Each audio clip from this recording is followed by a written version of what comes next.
This episode brought to you by Nomadic Research, built for the wild and forged in adversity. Somewhere between the front lines and the firelight, a vision was born. The founders of Nomadic Research spent years in the harshest environments on Earth, where grit and resilience weren't just words, but a way of life. They saw a need for gear that could handle anything, gear that wasn't just built, but built to last.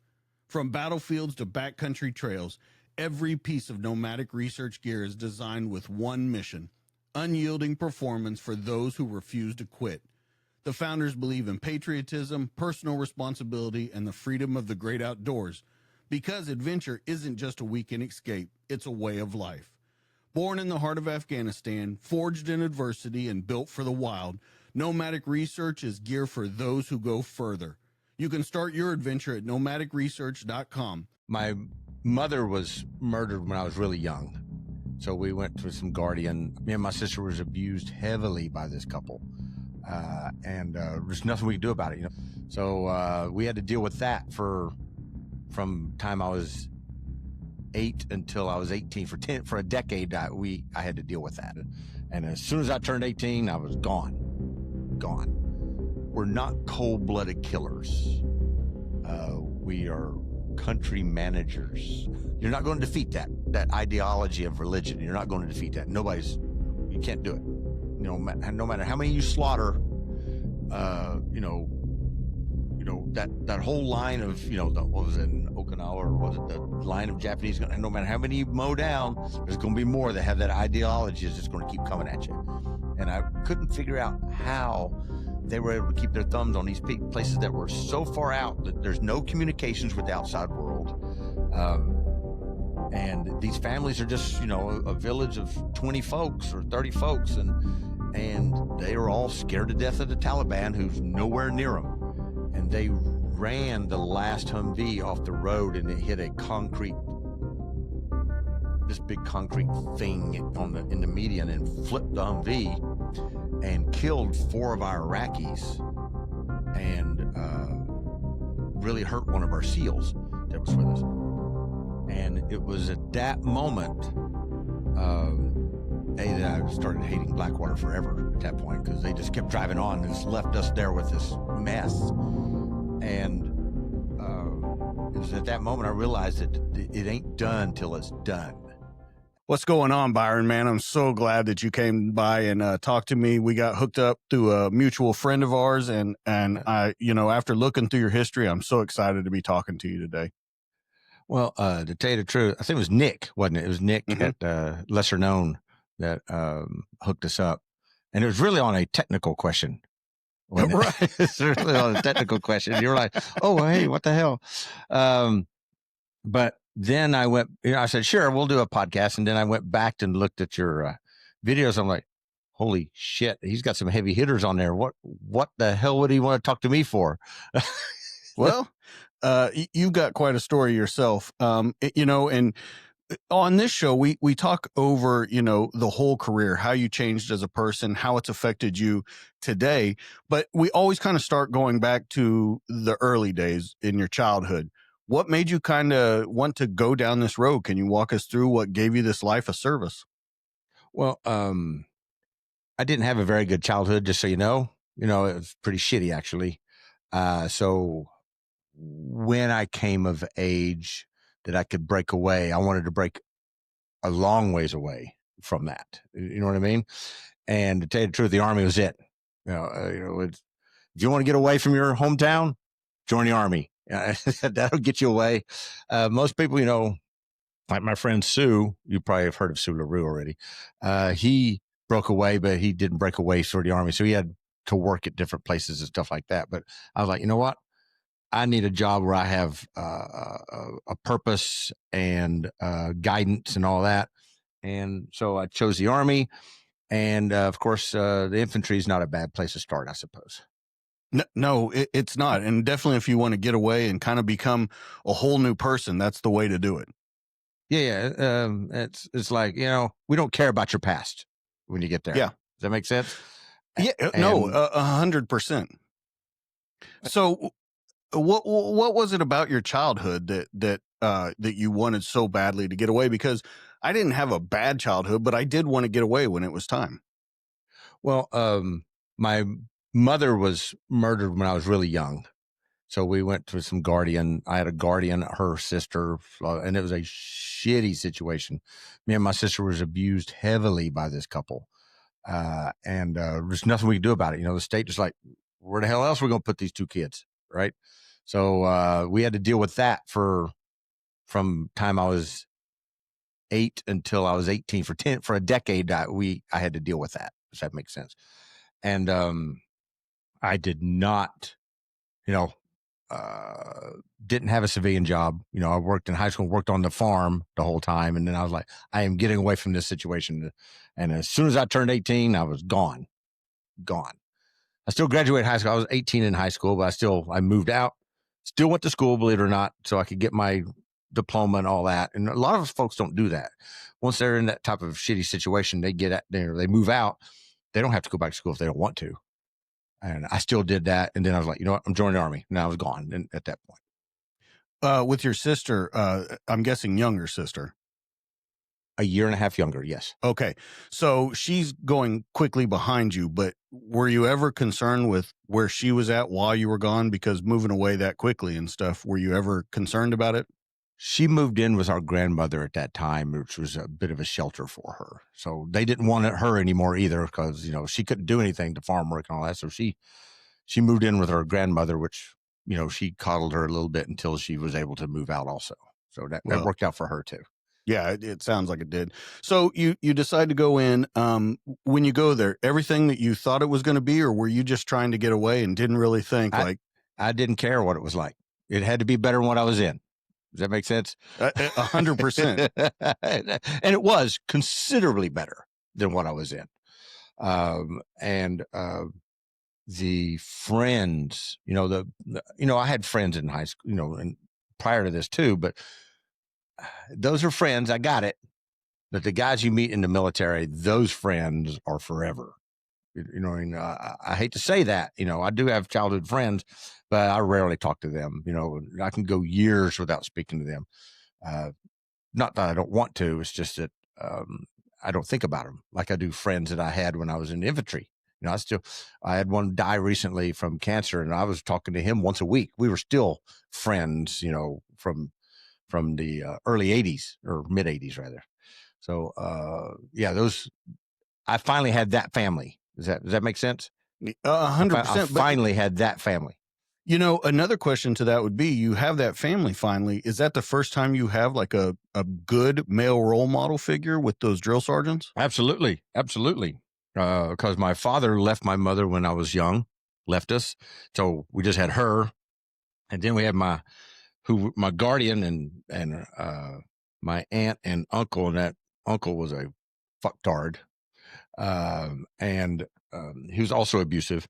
So that the military, those adults in the military were the first father figures I'd ever had, or male figures I had in my life, really. What's that like though, being 18, 19 years old, and that's the first time you have a male role model figure? What's that like? Can you kind of explain that a little? Well, you learn man skills quicker. You know what I mean? Because I didn't have anybody to show me those man skills. I'd learn for myself what I could learn. And then I learned, how you're supposed to act around other males, as opposed to what I was, under fear as I was living before. Now I know how to act with other males. It was a lot easier, a lot better life. And it mans you up, and loved every second of it. Every second.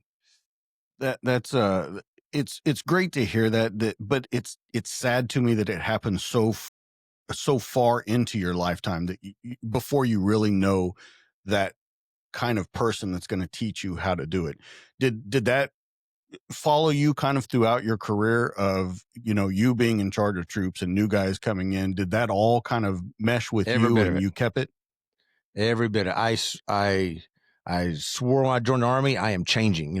I'm not letting what affected me back then follow me. Does that make sense? I'm not going to impose that on others either, like my child. Yes, exactly. I did not want that to follow me there. where's your first assignment that you do when you go in the military? Fort Bragg, North Carolina, the Mecca. We call it the Mecca. Yeah, yes, it is. Love Fort Bragg. And then, which was fine. I hate Fayetteville. Don't get me wrong. I hated everything about Fayetteville. And then I went, and which I really love skipping over Fayetteville, to tell you the truth. We'll get back to that. But then I was fortunate enough, to go to 25th ID also after that. I was there too. Now, I'll go back. I really liked 25th ID a lot. I loved their job. I loved the Kahukus and East Range and all that, but I hated Hawaii. Really? Yes. I was a motorcycle guy. That's all I had as transportation was a motorcycle. And within the first 3 months, I'd seen or drove on every road in Hawaii. So I was bored out of my mind for the next 2.5 years. Does that make sense? What years were you there? I was in Hawaii 89 to 92 or 90 to 93, something of that nature. Yeah, 3 years there, somewhere in that time. Yeah, I was there 96 to 2000. I was there at the same time Chuck Ritter was there. We found out that I was a forward observer for 227 and he was in 127. I was in 422 C quad. Okay. I went back there a couple years ago and got on post to look. It looks completely different. Completely different. All the field artillery stuff is knocked down. The older barracks in the front, the infantry barracks that they had, a couple of those are still there, but the majority of everything is knocked down and it's brand new. It's not like quads. So the quads anymore. are not there any longer? It's not like the quads anymore. So right. it's completely different. My wife and I actually got married at the chapel right there, the Soldiers Chapel right there over by the movie theater. That's where we were married at. So we took our daughters who were completely uninterested in knowing where we got married and where our first house was. So you said you hated Fayetteville. Let's talk about that. Something about Fayetteville I just didn't like. I didn't like, Fayetteville is not, actually can be a very violent town. It's back in the, 80s and 90s. It was like Memphis. I mean, Fayetteville sucked. I just didn't dig it at all. Now I did like that it was away from where I was in, but I just stayed on post most of the time anyway. And when I was there, Fort Bragg was an open post. Oh, okay. Yeah. There was no gates. You could just drive in and out as you wish. Matter of fact, I was talking to somebody the other day how someone would come into barracks and yell, sub sodas, post dated checks, sub sodas, post dated checks. You could get those things. You can write a post dated check for a box of Coca-Cola and a pizza. Man, I remember those pizza guys that used to walk through the barracks. That was the best pizza. I don't know why it was the best pizza. We were hungry. I'm sure it would taste like shit now. We were hungry. So, you're in kind of two different worlds of the Army, and I've had a couple guys on that are like that. You're talking about the 80s, which is kind of a slow time for the military. There was a couple hotbeds of situations that happened, but it's completely different and it completely changes in 01. So can we kind of compare the two of living in that 80s, 90s era military and then how it transitioned over to a warfighting department again? Yes. So it is it's two different worlds in a 3D effect for me, because before I was an infantryman, and then once that changed, I was already SF at that point. You know what I mean? So, but we went from literally doing nothing, except sitting on our hands, to being thrust into a war that lasted, I'll say a concept, GWOT, lasting, 2 decades? Yeah. Something easily. Like that, and busy as hell. But the 80s was not busy until you got to 89. Then you had Just Cause and Desert Storm in 90 and all that stuff. And then there was that gap of, again, doing nothing for a long time. And then the towers falling, that kind of thing. So It took us a minute, I would say, to go, oh shit, we got to do something now, and for us to get on board and get our wheels spinning for this, whatever we had to do, So, 01 was a surprise for everybody. It was a wake up call. And the good thing is, I was in the Legion. I was in a 5th group. Even after we generally left, like in 02 or something like that, when we left Afghanistan, we kept those wheels spinning because we know this could happen again because it's GWOT. Now it's a global thing that can happen anytime to any American, and the wheels are always spinning. Do you think you played catch up in the very beginning? Yes, absolutely did. Absolutely. Now, I will say this. We were a CIF at the time, and our mission was different. We were training for that mission. When the towers fell, nobody cared if we were a CIF or not. So we had to find a mission, and we spun up being, I'll say it, we were pretty much a high-speed Ranger company is what we were. It was just going out and hitting targets. But we had to spin up fast and it was pretty easy for a CIF company to go, you know what, we're just going to do a bunch of DA missions in Afghanistan now. And it wasn't that big of a transition, but we had to change. And we kind of stayed there for the rest of the time, in that type of job, if you want to call it that. I never saw us going back to the 0300 phase where we're training to do, always sitting on the tarmac waiting for, a hostage to be taken, that kind of stuff. We never really drifted back into that. We stayed into, we can pretty much do anything. Well, and it's interesting that you say you were kind of a high-speed Ranger battalion, because you would agree that those two jobs are completely different from each other. They are kind of the hammer, and Special Forces is the scalpel. Well, again, we were the CIF of a Special Forces group. So, so we were training to be that hostage rescue when needed type thing, support, and of the unit. But then we had to find a job because that wasn't happening in Afghanistan or Iraq. It wasn't a thing except for a couple of missions. So we had to find a job or we were going to be left behind. So we kind of shifted to a DA type thing, direct action. Mm-hmm.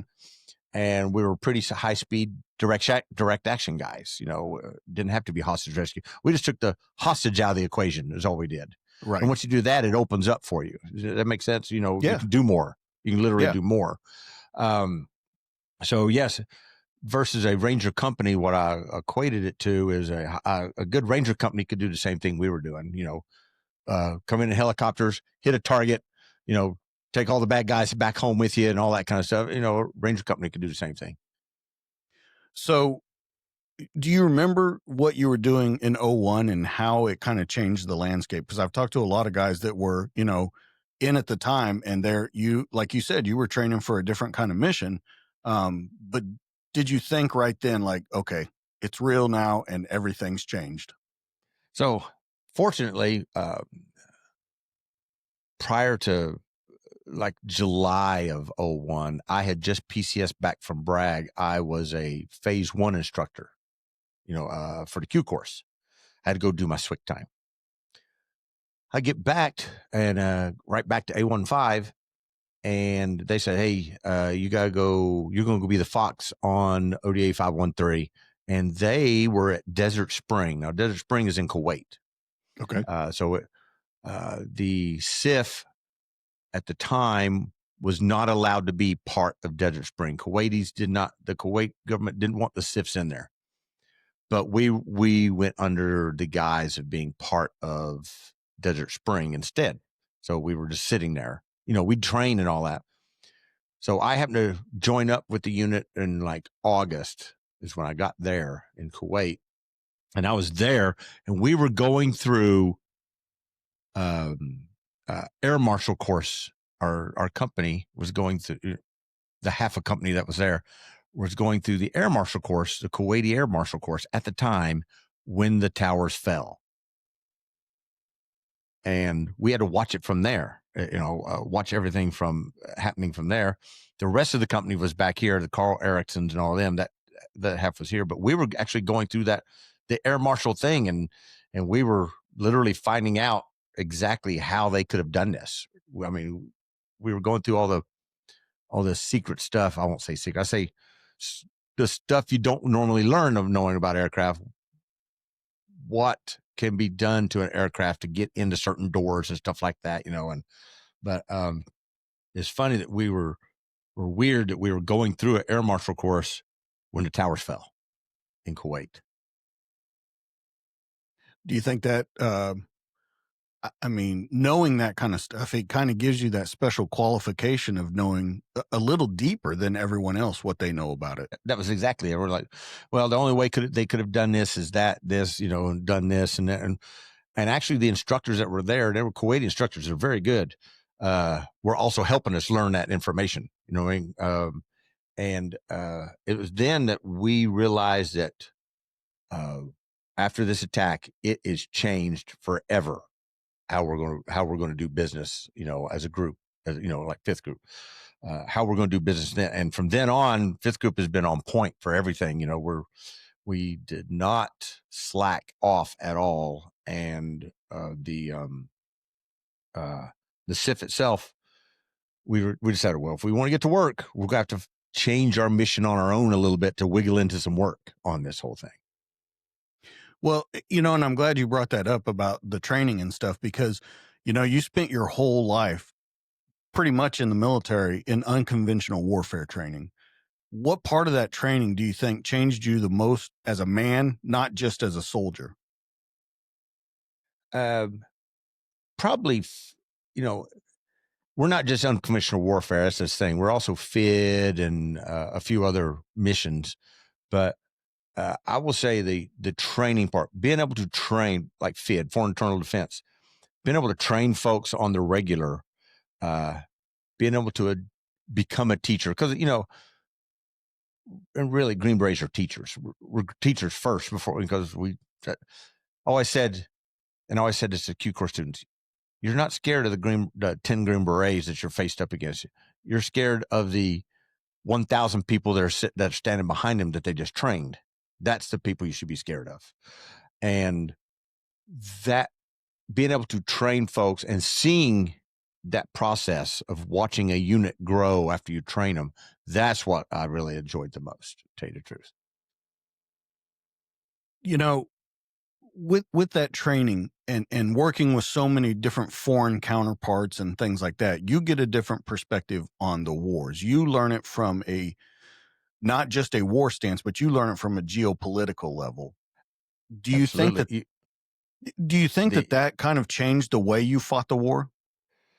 Not just fought the war, but once I retired, the way I'm looking at how stuff is going over there and how I have an inside scoop, so to speak, of how stuff is going on over there. And when you're looking at the media today, or people I know who are think they know everything that's going on over there, and it's like, you have no idea. You are way off. That kind of, does that make sense?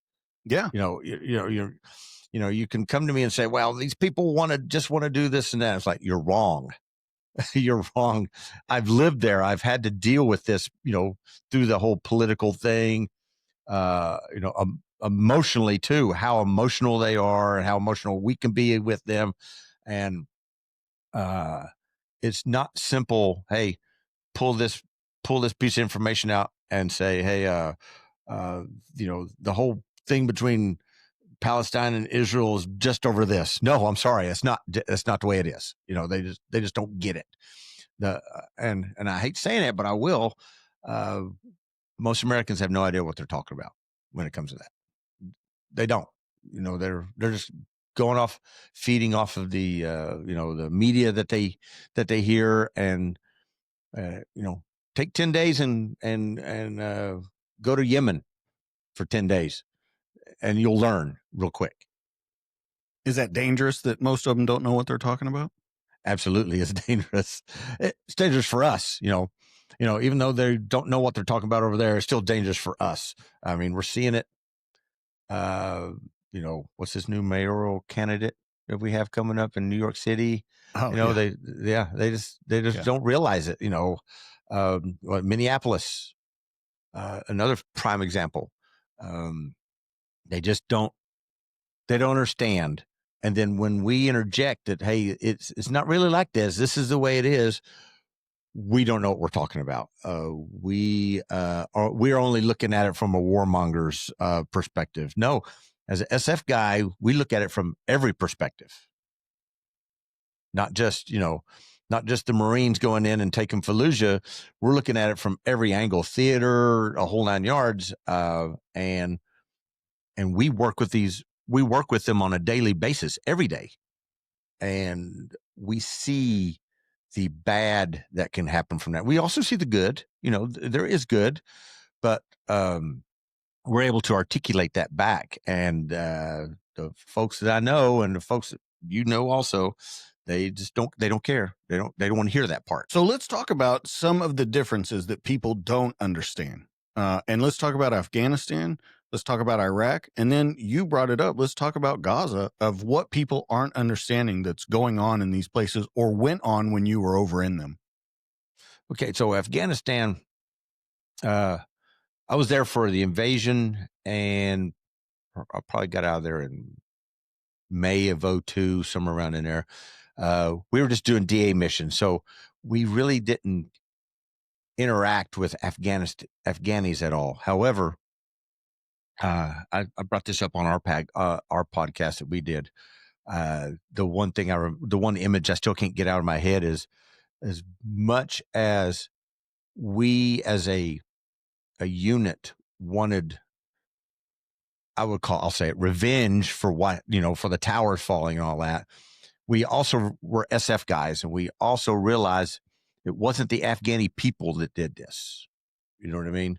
Yeah. So when we were hitting targets, I can remember a target distinctively that night, and there were fires in the background. And I remember one of our assaulters carrying a baby in a silhouette back to his mother that were lined up against the walls that we had them lined up. So, we could process them, make sure they weren't, find out who we were looking for.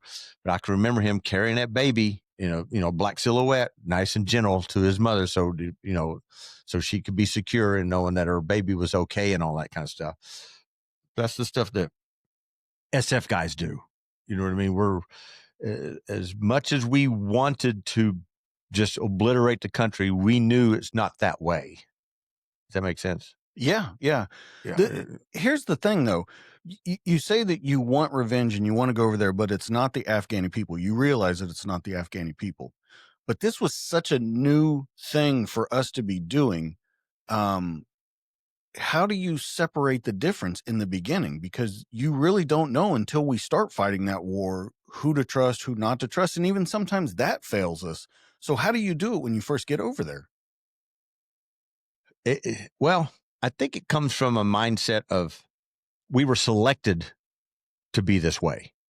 We all went to selection, every one of us. We don't go there, they don't necessarily want the guy who can, hump 80 pounds for 26 miles or whatever difference it is in 10 minutes. They couldn't care less about that. It's a process. And those with their head straight and their mind straight and can reason properly are also the folks they're looking for, probably more so than the studs, to tell you the truth. They still don't want guys that they still want guys that won't give up, but they want guys who can reason also. And as and when you get a group of those guys together, it's like a freaking flock of guys who can assault or and hit that target, but also realize as a group, hey, we need to protect these people over here, even though we have nothing to do with them. These guys got to be protected over here at the same, in an instant. We're not cold-blooded killers.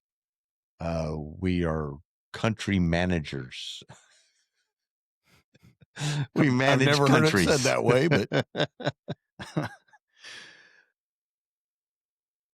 do you remember when you touched down in Afghanistan? Because that's the first time you're going to be in combat.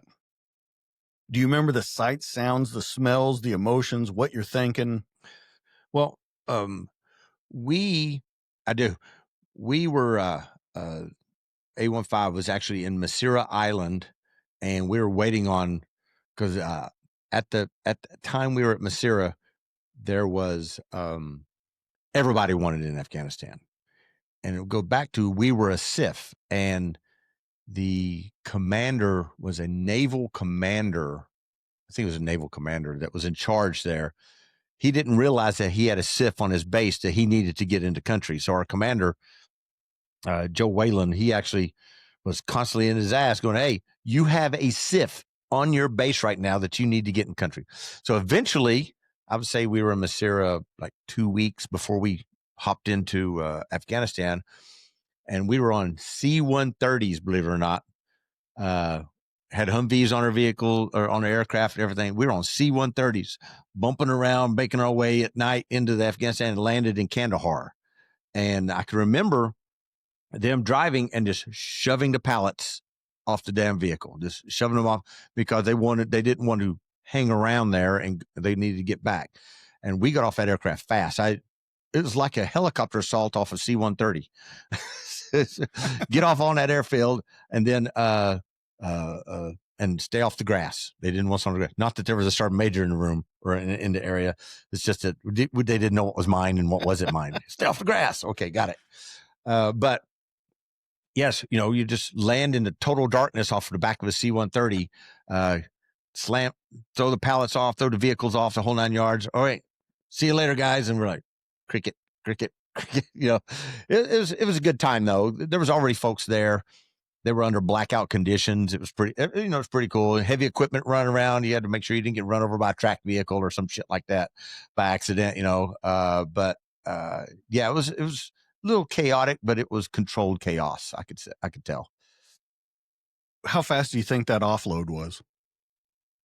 They offloaded that bird probably in about 10 minutes. They got that thing offloaded. Yeah. They did not fuck around. Yeah. They did not mess around at all. There was no, what's that, a K loader? I think they call those things that you, put to, you bring your ramp up and then you put the K loader up to it, and then you just put the pallets on top of it. And then there was not one of those. So they were shoving them out on the tarmac, not on the airstrip, but on the taxi area, shoving those things off on the tarmac and just letting them roll off and move the aircraft more and get the vehicles off, then close it up and go get another crew. Wow. It was pretty fun. So you look around, it's in blackout conditions. You're finally in country. You're finally doing what you've trained this whole time to do. What are the feelings?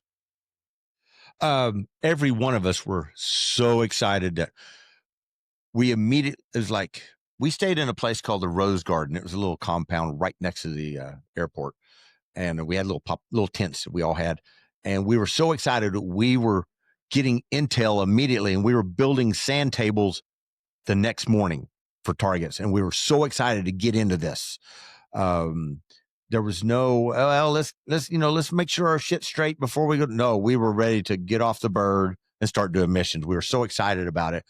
And I was really, really proud that our unit took it that way, instead of getting there and going, all right, let's make sure our ducks are in a row first, and make sure we're well rested. No, we're ready to do targets now.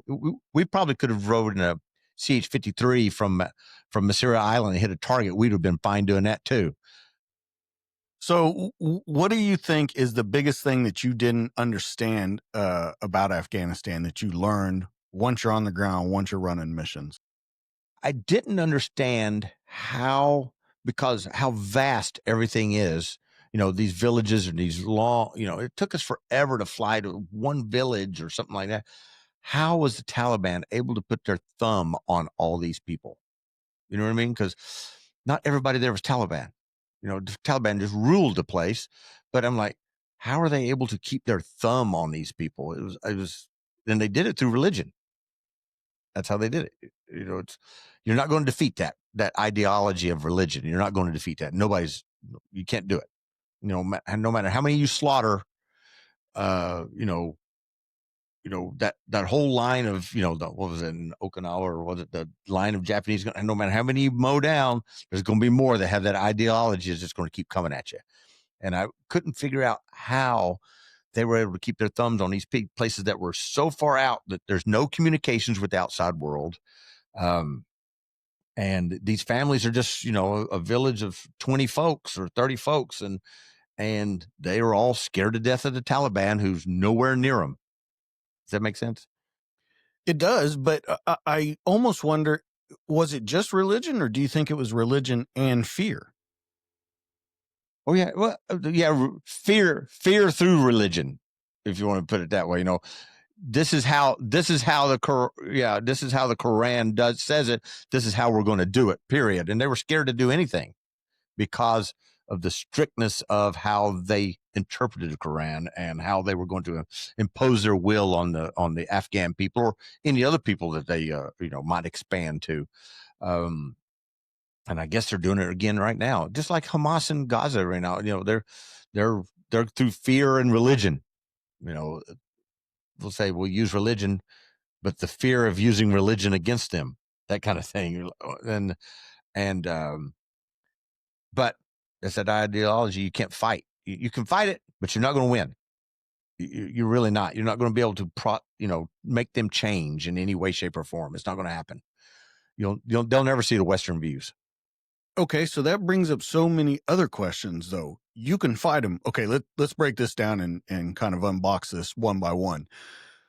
You're going there. They're using religion and fear to keep their thumb on just the persons that live there. How do you, change that mind state? Because that was the big thing, hearts and minds. How do you change that and make them believe that you're there for what you're really there for, which is to make a freer country, to hunt down who did what they did to the United States? How do you make them believe that when thousands of years before in Afghanistan, they have believed what they believed? And it's hard to change that. It's impossible. I have learned, and others will tell you this too, that as much as it seems like you are changing them, you're not. They may present themselves as changed to you, but when they go back and they're not in your company and not in your presence, they are, and I'll say it, they are indeed plotting. They still don't believe you. You know what I mean? When it comes down to it, they don't believe you. And I mean, can you blame them? This is how they were raised. If somebody came into, Indian Mound, Tennessee right now and said, you know what, we're doing it this way now. This is the true way of doing it. I'm not going to change the way I think. I'm not a religious man, but I still have beliefs in what I do. And nobody's going to be able to come in and say, hey, we're going to do it this way now. This is the better way. You're not seeing it. I'm like, no, I don't like your way. I like my way. So how are you going to beat thousands of years of that? You're not. And you don't realize that until you're there. You can't realize that through MSNBC and CNN telling you this. No, you have to be there and realize these people are, they are on a path, and they've been on this path. And I say this a lot too. About 25 years ago, they said, we're going to stop right here. We're not going further anymore. In how they do things, 25 years ago, we're done. We're going to stop right here and live this way from now on. I'm not a professional, or I'm not a professor that understands all that stuff, but I've been there, and I realized that you're not going to change them. It's not going to happen. Okay, so then that drives me back to the question that I talked about before, where when we said that you want revenge on the people that did that to the United States, but it's not the population. But then the answer that you just gave is it kind of is the population. Well, again, I also said before that there are bad people and there are very good people. Of course. And most of them are very good people. They just don't want to change the way they do things. And we as Americans seem to think that we can make everybody change the way we want, and it's just not going to happen. But then there's Hamas, there's the Taliban and all that, Al-Qaeda, that they have their way of thinking. And, you have Village A, who has been following what they think is their version of their beliefs. Then you have the Taliban come in and say, nope, you've been doing it wrong. You know what? I'm cutting off heads. It's that simple, and because you've been doing it wrong, we're cutting off heads. And this is what happens if you don't do it our way. So they're forced to do it that way, but they still want to do it. We're still not going to be able to change them. It's just that simple. I had a guest on last week, and he said that the Middle East is ruled by the fist. Whoever the strongest person is the person who wins. Whoever has the most money, whoever has the most strength is the person that wins. And that idea of Jeffersonian government hasn't even made an appearance yet. Nope. So we'll take it to a higher level then. You just said that we think that we can go to other places and make them, feel the way we feel. Do you think that that's in the future for us still to happen? Do you think that we learned anything from the GWOT? We have not. We have not. We have learned that we can spend a lot of money committing to an invasion, which I understand the invasion of Afghanistan, and we had to, the Taliban did this. We're coming in, but then we brought in the U.S. government. And what I mean by that, at first it was special operations. Hey, do your thing. We did our thing. We pretty much defeated the Taliban. And then the U.S. government was like, oh, well, we need to make Afghanistan America East. And that's where everything fell apart right there, is when we started because everybody, you remember when we talked earlier, it'd been so long since we had fought something. We were stagnant for a while. Then all of a sudden, Afghanistan, the towers fell. And now all these folks want a piece of the pie. Does that make sense? But you're talking defense contractors and stuff. Yes. Well, no, I'm talking about generals, politicians, and all of them that, I got to be a leader over here. We're going to change this country to make it look like, America East. We're going to make them see what we see. When they've been doing this for thousands of years over there, they expect us. No, they're not going to change, and we could have left Afghanistan in November of 2002 and be in the exact same situation they are right now. Okay. Well, that was going to be my next question. You say that we defeated them pretty fast. How fast do you think we defeated the Taliban over there? I'm going to say May, June of 2002, somewhere around in there. They were to the four winds. You know what I mean? They were, we could impose our will quite easily on the Taliban at that time. I would say anything past Anaconda was that. And you're always going to have these small little pockets, but their will was crushed quite easily as far as making combat. But we accomplished the same mission then around May, June timeframe of 2002, that once we left, and when we leave in 22, 21? 2022, I think. Yeah, something like that. It's the same thing. It's no different. We really did nothing except give them a bunch of gear. We didn't need a bunch of gear. We didn't need Mother Army and and all them in there at that time. We pretty much, the only thing we hadn't done yet was get the man, And that's what I was going to ask you. So if we defeat them so quickly, what took so long to get the man? Well, he was probably in Pakistan at the time. I don't know that situation offhand because we were not a part of that. Right. But I would say being in Pakistan and probably sheltered him a lot. We weren't allowed to be there, but the CIA was working it the whole time, and we could have done that mission without having the entire U.S. Army in Afghanistan at the time. Yeah.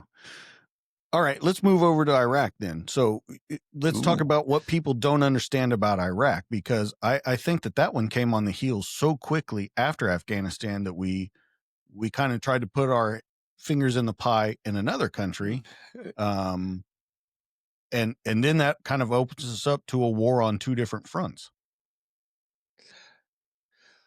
I would say I wouldn't say a war on two different. I'd say two different wars. Okay. If that makes, you know what I mean? No, Two no. different wars. Yeah. And I mean in a sense of we're splitting our yeah. Yeah, we're splitting our focus. Yes. Dividing, you know, is it Operation Iraqi Freedom, or is it now Afghanistan, you know? And some units were doing both, you know, having to fly back and forth between different, you know, both countries to do different stuff. And we're also forgetting the forgotten part, Horn of Africa, which is also the war on GWOT, you know, and a lot of people forget, or they don't know about that part. You know, the Horn of Africa was a third part of this that I was also a part of.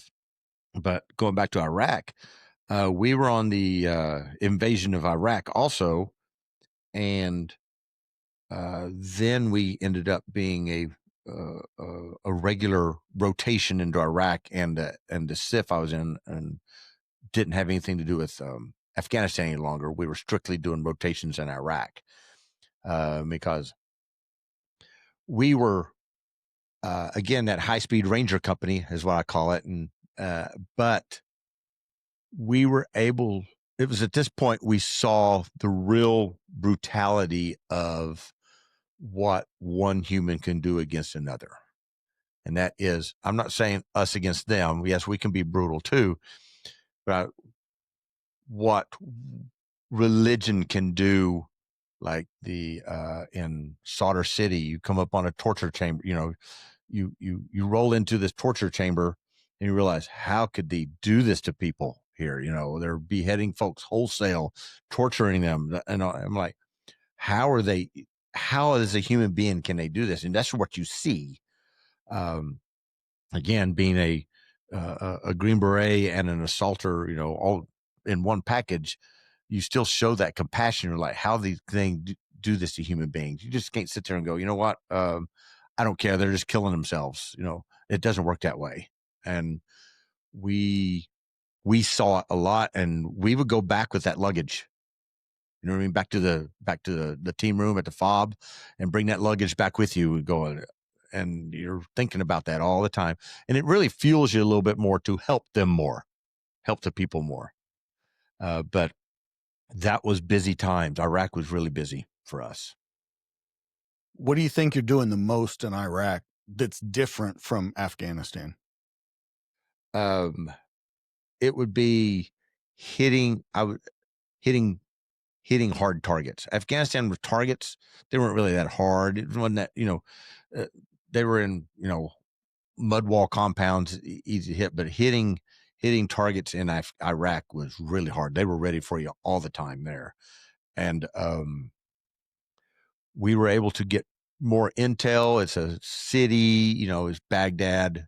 Iraq's a very populous country, and we were able to get more intel. It worked more like a CIF type thing. We were able to get our intel, line up the target, go hit these targets, and bring back the rewards, beating the people you're going after or killing the people you were going after. And it was busy. Sometimes we were hitting 3, 4, 5 targets a night. You just follow on missions? Rotation. One right after the other, and then bring them all back. You know, the ones that you needed to bring back, or you know, or could. We were doing missions constantly, and you know, ID factories of people who finance. You know, a metric shit ton of shitheads. You know what I mean? There's a lot of bad people in Iraq during that time. Now, I will go back and say we may have made some of those. You know, as a government, you know, we may have created some of those bad people. I'm not saying we trained them. I'm saying by being in country, by hitting targets we weren't supposed to hit, and, you know, hitting this neighbor by accident. Now we've created another, you know, terrorist or bad guy or whatever, or I'll say somebody that doesn't see our cause anymore, that kind of thing. We made a lot of those ourselves, on top of the shitheads that we were going on. Does that make sense? Yeah. How do you think you're different? You've already been to Afghanistan. You were in the invasion there. Now you're in the invasion in Iraq. How do you think you're different as a person, as a human being, and then as a soldier? Okay, so I would say that I had more of appreciation for life after Iraq, the most, about how precious it is, and for family, not just from my perspective, but I learned it from watching what's happening to these families over there. Does that make sense? Yeah. And watching what they had to go through with, during the day, they have to deal with Al Qaeda and whatever sect they don't align with. And during the evenings, they got to deal with the Americans coming through and taking whoever happens to be on our baseball card that we're looking for that night. So I can see how family, how they really, showed me how much family matters. And when I got back, I was gone a lot. So when I got back, I really embraced them. I probably helicoptered way too much over my kids, to tell you the truth, every time I came back, because I saw that, and it was always weighing on my mind when I was back, and it does today. It also about everything I had to see, that I saw while I was there, and that's the difference. You went, 03, 04, 05, 06. Yes. You talked about when you came back here, and you want to be more family and stuff. But a lot of guys that I talk to on here say that they constantly thought about going back. It's easy over there. The life is easy. You're doing one thing only. Did you have the same problem? Yes. I will say that it was godlike. There we were in charge. When we were out at night, we were in charge, and it was easier than dealing with what you had to deal with back here. But I was fortunate enough that we have property, and we were able to circle the wagons when I'm back here, and we could, as a family, we had our interests were all aligned. So I will say it was easier over there because we were focused, and the trip would go by pretty fast, but I really wanted to be back here. And my last trip was in 06. I got back in 06, in May of 06. Well, a month later, I lost my eldest son. He was 12, and I have not been back since. So that hit hard. And it was at that moment there that I was pretty much done with the whole military thing at that moment. And I focused everything on the son, my other son and my wife, and we focused and circled the wagons again. I said, you know what, I'm done. I'm not going back over there again. So I retired in 09, November of 09. And yeah, that's pretty much it. Can we talk about losing your son, and we know the effect that it had on you, that you pretty much left the military after that and stuff, but can we kind of walk through what happened? And then I want to kind of go into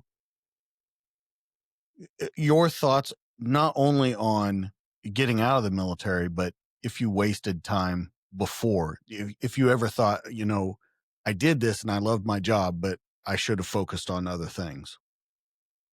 All right, let's focus on that. I really don't want to go into the son part, if you don't mind. Okay. I just want to bring it up to let you know. Absolutely. So yes, once I got out, let's back up. Let's back up to, you were in the military. You retired from the military, or?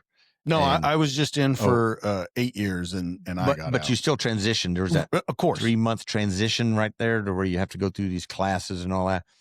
I'm in those classes, and some of them I'm tearing up, because I'm like, I've been here for 26 years. What the fuck am I going to do now? Okay. I didn't know what I was going to do. I really didn't. So for 26 years, I've been regimented. This is when you get to work. This is what you wear. This is what you're going to do today. I didn't have that any longer. So I was in tears sometimes, going, what am I going to do now? But I figured it out just like any other good soldier does. We figured it out. And I decided to, I got into, what's that company? T1G. You've ever heard T1G out of West Memphis? They have this big compound, Tier 1 group is what they're called. Okay. And they called and said, hey, would you like to work for me? So I did like working in companies that were pseudo military. They worked on training the military, so that was an easy transition for me. It was until, and then I was able to really be with the family more and really get into it. And that's when I found out I missed so much when I was gone. I missed a lot. My wife was telling me stuff, after I retired about Houston and Michael doing this, that, and I was like, I didn't see any of that. None of it. And now, I'm not saying I regret it. I'm just saying I was busy. I wish I knew, could have been there, but, I had to pay the bills. And I really liked what I was doing. But then I was in that these companies, like I was in T1G, and then I went to 5th Group as a contractor doing something. I forgot what it was. Then I went to what they call 5th Group, 5th Battalion, which is Blackbird Technologies. And those were all units that companies that worked with military. And I really enjoyed that. When I went to Blackbird, I actually got to go back to Afghanistan as a contractor and to certain bases and, spend some time there. And it was okay. But I felt I got to see that time. I got to see how the regular Army runs things in Afghanistan, because I was not in the Army at the time. I was sitting on this base as a contractor, sitting there eating macadamia nut cookies and, watching YouTube all day or whatever the hell. But I got to see how they run things. And I will say that it's a bit chaotic, and glad that I was in the unit I was, being a special ops guy versus, the regular Army or the conventional Army, as you were. And then after Blackbird, I happened to luck into a company in Massachusetts, believe it or not, a drone company called Instant Eye Robotics, who worked for Physical Sciences Incorporated. I looked in and became their training director of drones, for military type drones. And I was like, well, this isn't bad. And I worked there for 8 years. It was a blast. The only part I hated was working with civilians. I don't know if you've ever, yes, I had to work with engineers and people who thought they knew what the military needed or thought they knew what the military was like. And it's okay, but it is what it is. But sometimes I had a hard time wrapping my brain around how they do things. We would have, I still work from home for 99% of the time, but we'd have that meeting on Monday, a Zoom meeting or whatever it was. And they were like, hey, Byron, we need this document by Friday COB, if you don't mind, blah, blah, blah. I said, okay, got it. And it would be in their inbox 30 minutes after the meeting, because that's the way we roll. Friday rolls around. They're like, hey, where's this document at? I was like, did you check your inbox? And they were like, it's not in my inbox. Did you check your inbox on Monday? And they went all the way back to Monday, and then they found that in their inbox. And then they were like, well, you need to let me know when it's in my inbox. I'm like, that's not how technology works. Hey, oh, by the way, I sent you an email. I want you to look at your inbox. So, right. Every quarter I would go up there, and the engineers would go, hey, Byron, we got these new props that go on the aircraft. This is the tool you use to put them on and all this. I was like, okay, that's good. Come with me. And I would take them to a big room in the building, and I would sit them on a desk with the props, the aircraft, and the tools. And I would say, okay, put the props on. And then I would turn the lights out. And then we're like, well, I can't see the screw to put this in here. I was like, and that's what Joe would see. I had to change their view. And after they had that lesson, they all immediately was like, okay, anytime we change anything, go by Byron to see if it's tactically sound and all that kind of stuff. I changed the way they thought. And it was going, but still there's some higher ups, that with their PhDs and all this, that still think they know the military a bit more than you do. I want to go back to something that you said when you were talking about that you realized stuff that you missed. And a lot of guys, they won't say that they regretted it, but I think that you can say that you regret certain things and it not be a knock on what else you were doing. Why do you Correct. think it's so hard to say, I regret that? Because yes, that's a deep emotion, but I think sometimes it's needed. Yeah, you're right. It is, and it is hard to say you regret that. Do you? Are you talking about regret doing that versus being with the family? Right. Yeah, I think we're still on that pedestal to where I don't want to talk bad about what I had to do. And we're like, I really hate saying I regret that, and I don't regret doing what we did at all. Of course having not. to do that. Yeah, I don't. I just regret that I miss family, and I also realize there's nothing I could do about that. I couldn't have done anything about it then, and I can't do anything about it now, except change the way since 2009, I have changed everything. But you're right. Some folks, they don't want to say they regret that, and it's okay. There are things I regret. But to tell you the truth, I'll say it. We were having a lot of fun. We were training all the time. When we weren't over there, we were back here training, and we were focused. And it made the last 6 years of my life zoom by. Constantly doing that, and then redeploying and back and forth. It zooms by pretty fast. And should I have got out at 20? Yes, but we were just all having too much fun. We really were. Well, and when you just said that, you paused and were a little hesitant to say we were having fun. And I think that's an interesting thing, because I think people in law enforcement, in the military, they're almost,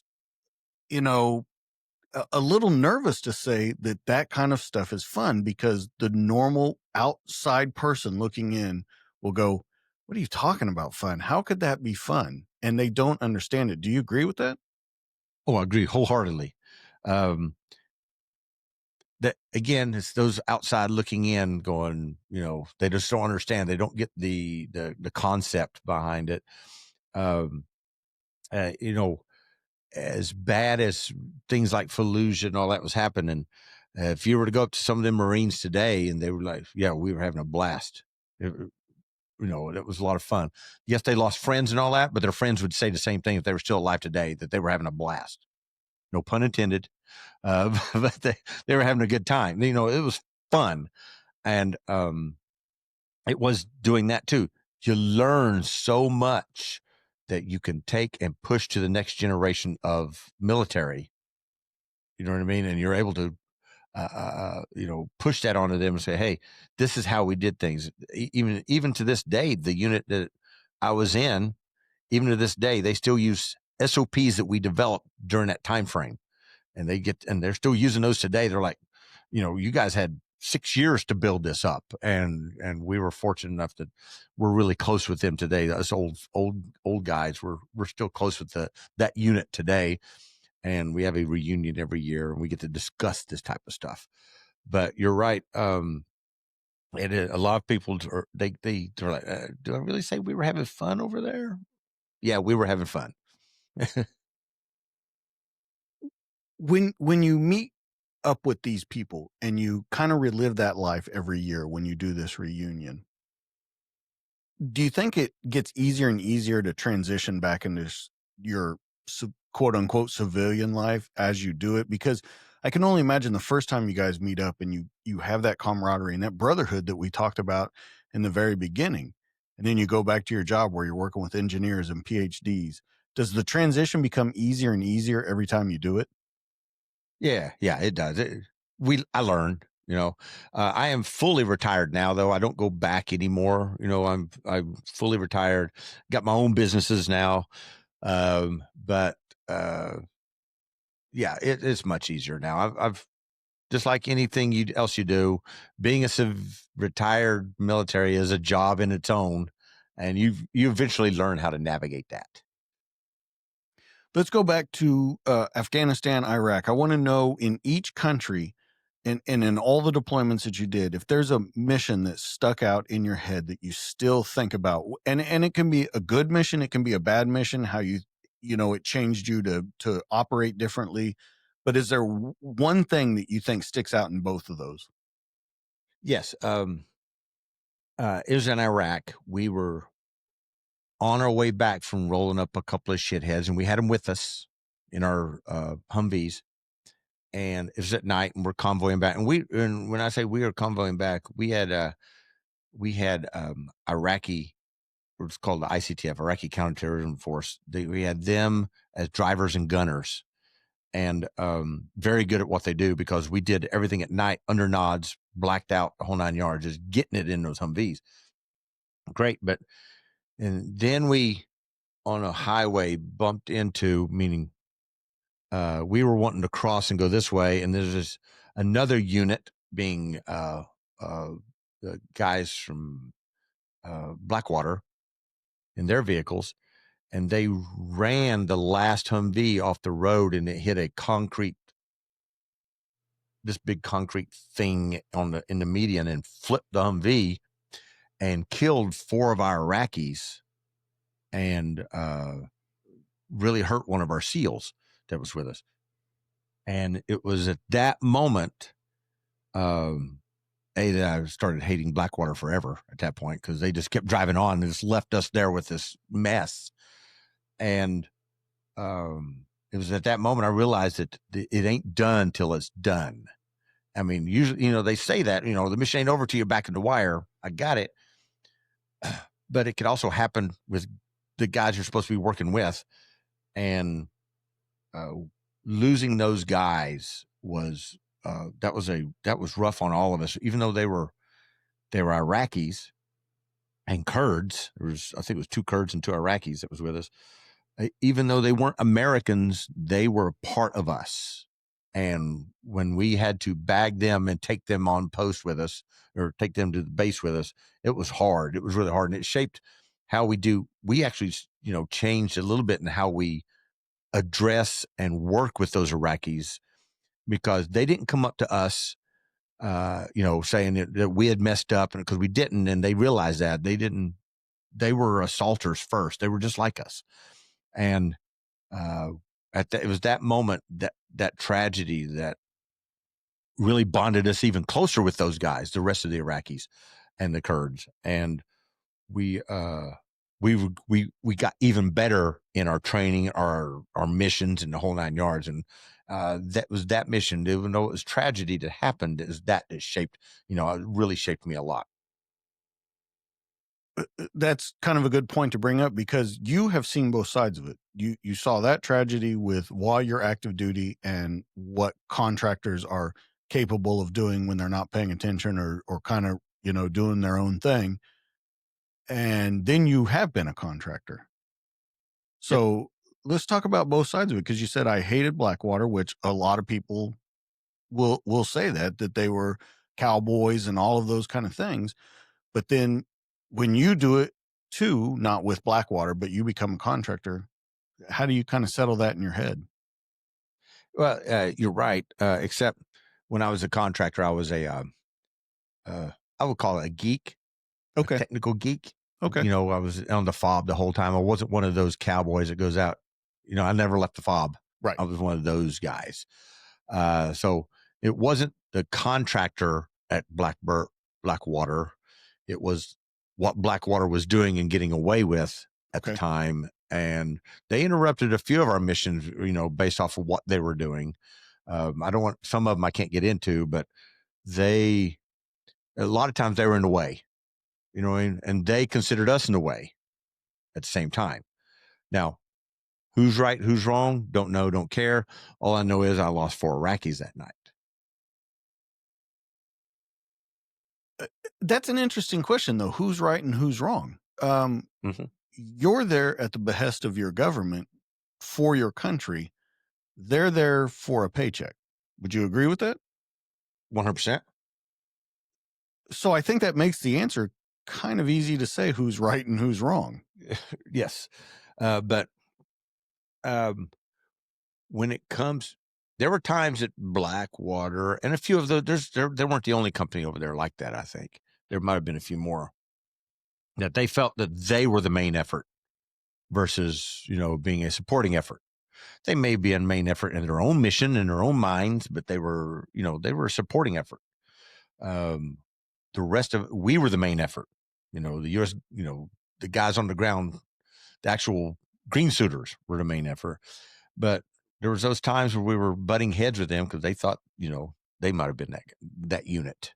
They tried to be that unit, if that makes sense. No, it does. But it seems like that could lead to a lot of confusion and a lot of maybe misdirection out in the field. Oh, absolutely. As a unit, you roll up to this area and you see these guys on their vehicles and their guns and all this, and you're like, well, they must be important, and I'm sure they are in their own world. But again, they're a supporting unit. They're not, and it would get very confusing in the battle space of who's got what. You know what I mean? So a lot of folks were always upset, like, why do I got to tell this commander that I'm in his battle space? And it's stuff like that. That's why you tell the commander who's in your battle space. Like, vehicles bumping into each other and stuff like that, hold those guys up until we can get through or something like that. But shit happens. Yeah, well, I look at it as I would think it would kind of be like law enforcement with security guards or overzealous security guards. It's a little different. I think you would agree with that. That might be actually it's about the same. I think you're right. You have police and overzealous security guards, Green Berets, overzealous Blackwater. Yes. Yeah. Yes. And you just kind of have to deal with it. As you move throughout your career, I want to know, though, the first time that you're behind the trigger, how you felt about that, because I thought it was interesting that you said earlier, you said that you're not just cold-blooded killers, but you still have to do that job. So can you kind of walk us through the first time you're in a gunfight? The first, it's not really so much of pulling a trigger. Okay. It's got to do with keeping your wits about you in a gunfight. That's the hardest thing to do. Okay. And the first one in Afghanistan was Hazarka Dam. And there were bullets flying in every direction. The hardest thing to do, DJ, is your job. Okay. You have to stop. You can't stop to think about where bullets coming from. Well, you can't let where the bullets are coming from affect your job or your support for the other guy or your support for this guy. You have to continue to do your job and let your subconscious do the job. If you let your conscious do it, get in the way, you're going to mess things up. So the getting in that first firefight like that, bullets flying everywhere, and I didn't even fire a round on that target because we were so busy taking down buildings, these itty bitty buildings, and going through all the SSE and all that other stuff you had to do. But still, there were bullets flying in every direction from other teams and team guys and bad guys shooting back. It is hard to separate that. It really is, and very few units can do that, and it's hard to train for it. We train for it in simunitions, to shoot house and all that. But in simunitions, that whole shooting back and forth thing, everybody knows they're going home that day, so they get a little braver. Does that make sense? You get a little braver doing this kind of training under simunitions and all that, and paintball and airsoft, whatever. But the whole the mindset of having to disconnect. Yes, I hear all this gunfire, but I got this mission I got to do because it supports what's happening over there. That's a big deal. And being able to master that, and I'm sure I did not master it, like some units did, but that was the first time I was like, I realized, you got to do your job. Just do your job. And because you had a couple different jobs with Special Forces, what was that job you were doing at that time? I was the Fox. I was the Intel Foxtrot. I was the Intel guy for 513 at the time, the Intel Sergeant. And I was not a cell leader. We tried to break them up to where the cell leaders, the Intel guy is one of the leaders of the team. So he didn't need to be in charge of a cell. He needed to be in a cell, just like a team sergeant isn't a cell leader. He's in a cell. And I'm talking about a CIF, not a regular SFODA. Right. And so that's what I was during Afghanistan and the invasion of Iraq. But after that, I was a team sergeant, and then I became a troop sergeant major. So yeah, when I first got back from being a Q course instructor, I became a Fox on 513. So, and to be honest, most of that was just me knowing the combo to the team safe. I think there's a little more to it. This is where we keep this stuff. This is where all this intelligence stays, is in this thing right here. But it brings up an interesting thing. When you first go to war, you're what, an E7 when you first go to war into Afghanistan, or were you an E6? In Afghanistan, correct. Yes. You were an E7, right? Correct. Okay. That puts a whole new spin on it, though. You've spent all the way up to E7 in a peacetime army, essentially. Then you're an E7 and you go in there. Do you think that there's more that people expect? I don't know how to say this. Do you think that people expect more out of you when you've never done that before? It's like being a commander for the first time. You've never done it, but you're expected to go at a certain level. I would say, if you were on a infantry unit, I would say yes. You're platoon sergeant, blah, blah, blah. But in an SF unit, lowest ranking guy on a team is an E6. Okay. You know what I mean? And we had 2 E6s on the team. The rest of us were E7s and 8s. It's SF teams are a little different. We're all upper level to begin with. And we all went through that. All of us went through that phase together. The good thing is, being in that type of unit, and let's just say SF units in general, we train a lot, always, but we happen to be training for a little bit different mission at the time. The good thing is, being a UW centric unit, special forces, it rolled right in for those guys, the horse soldiers. It rolled right into what they did. It's just magical what they were able to accomplish, Right. Those ODAs. But for us, we were training to be the backups to the unit. And so it was a bit of a transition for us, but we were all high ranking at that time. We had all gone through that whole same thing, but we were ready. As a unit, you make it happen. If your unit, we're very cohesive. We're not a bunch of privates that had just gotten there, or E4 mafia, or all that kind of stuff. This is all, senior NCOs to begin with. Then that, begs another question. Then you talk about being an E6, being the lowest on the team, but after 9/11, they reintroduced the X-ray pipeline, and they start bringing in younger guys. Is that a good or a bad thing? I was okay with X-ray. We did not have X-rays because in the CIF, they come from the group. Right. They already have to be, and then they earn that or try out for that.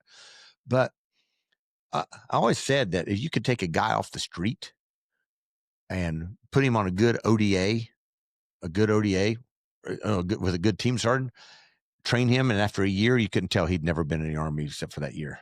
A good ODA can train you the way you're supposed to, supposed to be trained. So, I had no problem with the X-ray program. Do you think that kind of falls under the thing of where they teach guys that just come into the military how to shoot a weapon, that have never shot a weapon before? They don't have any bad habits. They don't have anything that they knew from big Army. Do you think that's helpful to them? Yes. the SF guys, the Bravos on a team that train, Bravos, the weapons guys who have to go out and train indigenous forces or FID or whatever, host nation forces and how to use a rifle. If they can train them to do it in a foreign language, they can easily train this guy out of high school how to shoot a rifle easily, Right. And make it much better. The hard part is the part that you really don't know is their mindset of that X-ray that comes in. That X-ray, he goes through basic, or he goes through OSIT, 11 Bravo OSIT. And then he goes to language, the whole pipeline, whatever that pipeline is. I don't know what it is. It goes through that pipeline and then gets to an ODA. He still has no Army time. He wasn't in that unit prior to learn how the Army works, how do you interact with other people, because they're almost, I'm not saying this to be facetious, they're almost autistic when they get to a team. They're like, they're different. You know what I mean? They're not regimented to having that discipline. You know what I mean? They've been through a pipeline their whole time, and they've not been to a real unit like an infantry unit to where they can, get yelled at on the regular and learn that discipline. I've seen some X-rays that didn't do too well, and I've seen some X-rays that were amazing. Like my Cerakote guy, the guy who does a Cerakote for my company, is his own company. Don't get me wrong. He was he was an X-ray, and he was an amazing Bravo. He did really good at it. But there are some folks that just, I think they were, on the outside looking in, they were a little bit, because we didn't have an X-ray, but I've met them, and I'm like, they were kind of weird. You know what I mean? I'll say it. They just, some of them just didn't get it because they didn't come from a regular Army unit, or if that makes sense. You spent so many years at war. What do you think you had to unlearn to be a better person, a dad, a husband? What do you think you had to unlearn from all those years at war? My wife was not in my unit. I had to unlearn that. Sometimes I ran the household like it was part of A15, and I had to unlearn that. You know what I mean? I had to say, you know what? We're civilians now. And I had to unlearn the Army a lot. And, and she helped me. So it was rough, but she helped me, but I had to unlearn the Army. I don't go around looking for IEDs on the side of the road, but I was very regimented. We're 15 minutes early, you're on time, that kind of stuff. I had to unlearn all that stuff. But some of the stuff I didn't want to unlearn because my son Houston, who is in the U.S. Army Marksmanship Unit down at Fort Benning, he learned a lot from me because I was able to bring him up in shooting and all that kind of stuff. So I didn't have to, I didn't unlearn that. I taught him how to shoot. Of course, he snatched that pebble out of my hand pretty fucking fast and went on to other people to teach him how to shoot so he could go in the AMU. But yeah, I had to unlearn that I was no longer in the Army, and neither was my family. Do you think that, I know we've kind of joked about the people that you work with, at that time, the engineers and stuff like that. Do you think you had a really rough time transitioning? Not necessarily just because of the people, just because it's such a different mission. Absolutely. Terrible time. Those other contracting, the ones that were pseudo military type jobs, it was an easy transition. But going to that unit, that company up in Massachusetts, I had a terrible time dealing with HR, all the civilians. A is from Massachusetts. That should tell you a lot there. That the company, right?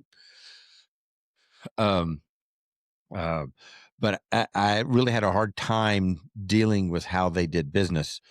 I'm sure it was my fault, because I had to forget I was in the military, but being regimented, they a lot of times they didn't care. If they were saying, hey, I need to have this by noon, they wouldn't have it done by noon. They were like, I'll get it tomorrow. Okay. I don't know what that means. What do you mean I'll have it done tomorrow? So I truly am glad they shut their doors. After 8 years, they shut their doors.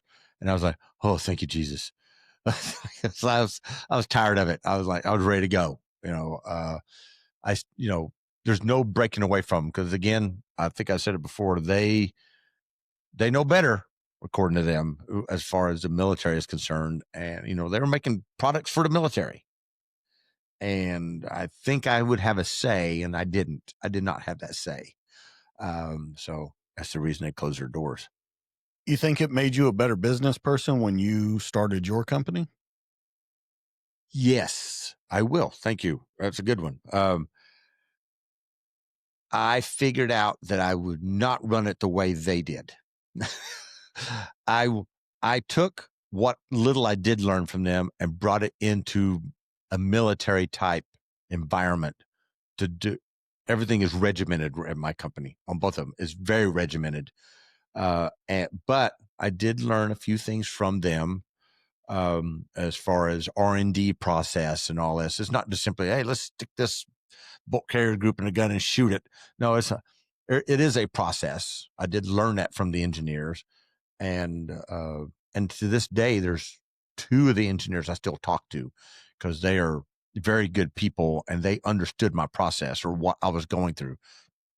But bringing that's the only thing I brought, was maybe how to do R&D from them into what I do. Otherwise, I said, you know what? 1,000 people a day figure out how to do a business on their own. I'm going to do that. And, and that's pretty much what happened. Was it hard? And here's the question. Was it hard owning your own business? Because for so long, for a lot of your whole adult life, from 18 on, you were regimented. You were told what to do. You were told to be here, be there. And even though you're regimented, you still run the company. And ultimately, if it fails or it doesn't go the way you thought it would, it's on you and only you. All on me. And that's what I love about it the most, is all on me. Again, I am a company of 2. My son owns 25% of the company. But I swore that nobody would have any outside influence on the company, ever. I will not take on investors. I will not do anything. I will do it myself, or we'll fail, one of the 2. And it's doing pretty good now, it's because I'm not afraid to try new things with it. But it is not as hard as people think it is. If you have a passion, for something, you'll figure it out. The hard part, DJ, is the stuff on the fringe that you got to figure out, like website stuff. Easily, I would rather go back to Solder City in a banana hammock carrying a water pistol than to do a website. It is so hard to do, but I refuse to let somebody else do it for me, which could be the failing of my company, but because I have to rely on somebody else. If I want to make a change, I got to call somebody else. And when they get at their leisure, change whatever I want on the website. So I'm learning it myself to where I can make the changes as needed, when needed. Those are the things that really kick my ass. And because my son's at Benning and I'm here, I'm a company of 1, besides building rifles and doing other things, I spend most of my day doing the technical stuff, website development, stuff like that, ordering stuff, R&D for parts and all that kind of stuff. I spend most of my day doing that. A gun manufacturing company, I do manufacture guns, and that's where my income comes from for that. 90% of my day is spent on a computer doing bullshit. Okay. And I kind of have that problem myself about, wanting to have my hand on everything just to make sure that it goes the way I want it to. But I would think you, in the job that you did for so long, know that there's specialists in each field. And I would think that at some point you would go, okay, I've got to have a specialist in this area. And I understand completely what you're saying. You're at their leisure. But sometimes isn't it easier and it frees up more of your time to let that specialist come in and do it? I trust no one. It's that simple. I trust no one. I mean, because ultimately I'm responsible. This is a FFL. You know, I'm a 07, 02 FFL.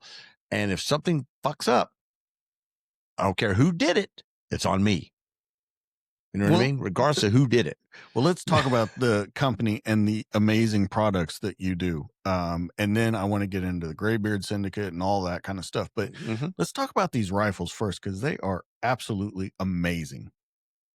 So in November of 22, my son calls me and says, "Hey, Dad, let's build rifles."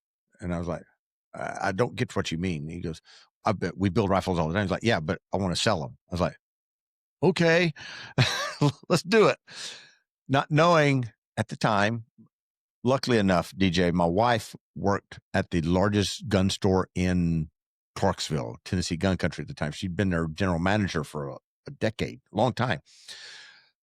And I did not know how difficult it is to go through that process of getting all the licensing and insurance and all that stuff. But we fought through it, and made it happen. And then I get into the part where, you know what? Now that I got all this done, admin stuff, now we got to make rifles. So that's where you get into the R&D and I consult, and I, being a former Bravo, I didn't know a lot about guns, but let's be honest, a Bravo doesn't know how to manufacture guns. Right. He's M4, let me see what I can do. He doesn't know how to manufacture guns. So I had to go back to a few folks that I knew, and we did some R&D together. Luckily enough, my son shooting for the action shooting team down at Benning at the AMU, he gave me a bunch of the R&D stuff. He's like, "Hey, Dad, we need to do this, this, and this." I said, "That's all great, son. I got it. But any gun we build needs to be one of those guns that you would not be scared to take to Solder City, Iraq, and use it. That it's going to be reliable." And he was like, "Well, that won't work." I was like, "Well, then we're not doing it." He's like, "Okay, we'll do it your way," because he really wanted to do this. So I made sure that the R&D cost me an arm and a leg to get started for this. And we went through the process of what works, what doesn't work, what works best. And that's, again, that's part of that regiment. And this works best. And every gun is built the exact same way. And every gun will be sub MOA. That's another thing. The military's guns can be up to 4 MOA, with the whole system, sight, gun, bullet, whole 9 yards. Guns don't leave here unless they're sub MOA. I think you should explain that for people. Well, a sub minute angle. A minute of angle is 1.047 degrees in a circle, of a circle. It's a minute of angle all the way around. And I will shoot 5 rounds at 100 yards, and all of them will be within 1 inch, all 5 rounds. But I don't simply just get behind the gun and shoot it. I have a sled that I built, the sled that the gun sits in, and we Velcro it and we buckle it down in this sled where it doesn't move. And I'll put 5 rounds in the magazine, and I'll pull that trigger, 5 rounds at a 100-yard target, not even looking through the gun. And those 5 rounds will sit in that circle. So that barrel, that thing, there's a few things I do to the gun to make sure it does that. So I take and some guys will say, "Well, I'm not a MOA shooter anyway." And that's fine. I got it that you're not an MOA shooter, but I'm taking that out of the equation. At least your gun will do it. Does that make sense? Yeah. At least the gun will do it. A lot of people get, they'll get what they call the poverty ponies, or I like to call them well guns. When you get the well drinks at a bar, they reach underneath here and they pull it out and they pour that bourbon. They'll get those guns at a gun store. It's fine. You can get those, but I feel accuracy. I can take a lot of that accuracy out for them and let them work on their part, not have to worry about the gun doing it. And so we developed a couple of guns. We developed 2 guns right off the bat. One was called the door kicker. Yes, it's a 16-inch barrel, but always said, if you can't kick doors with a 16-inch barrel, you need to go back and train some more, because it's not that, it's inch and a half longer than your 14-inch. So it's not that big a deal. Yeah, I know that math doesn't really come, but when you use muzzle brakes and all that, it does math up. That's exactly what was going through my head when you said it. Yes. I was like, wait a minute. When you use muzzle brakes and all that, it maths up. But one of those is called the door kicker. And then the other one was called the champion. And it was based solely off of what the rifle my son uses down at it's a competition rifle down at Fort Benning. So it's modeled after his gun, and that R&D was done for me. Now, I used my parts and stuff I wanted to use, not some of it was what they used, but I learned from that and made a gun that was 1/3 MOA at 100 and shoots really fast. And I've sold those too. But we have another line. We have one called the truck cab, or the tack cab rather. It's a truck gun. Everybody wants that truck gun, right? Folding stock, 7.5-inch barrel, sub MOA gun. I just sold one of those to a sheriff's deputy about a month ago. I built the gun for myself, and then I took a video of it. And look what we just built. And I got a call like 30 minutes later. Hey, I want that gun. I didn't want to sell it, but I did anyway. And then we've branched off into a recce gun that's called the 6 Max. It's based off the 6 Max bullet, the 6mm Max. Great gun, 1,000-yard gun on an AR-15 platform. And we just got into one. We are going to start modifying. You've probably seen them, the lever guns, the 30-30s, yeah. And they make tactical ones out of them, right? We're getting into that. Now, I have never seen that, though, them make a tactical. Yeah, they got rails on them and everything. It's pretty cool.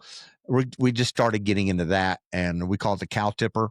So it's, it's a lot of fun, for that. We don't take that one too seriously, but, it's still going to be a great gun. Besides that, we do have our custom Cerakoting. We have Chris at C3 Customs that does all our Cerakoting for us. Make the guns nice, because looks does have a vote. Not a big vote, but a vote nonetheless. And we also do training too. I don't know if you've heard of tactical riflemen before. Mm-hmm.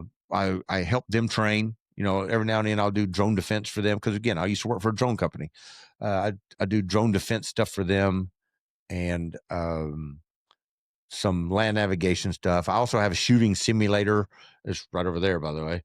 I have a shooting simulator where I bring folks in, like actors from Nashville, to come up and go through scenarios and stuff like that on a simulator using real guns with cool fire barrels in them. It's a lot of fun.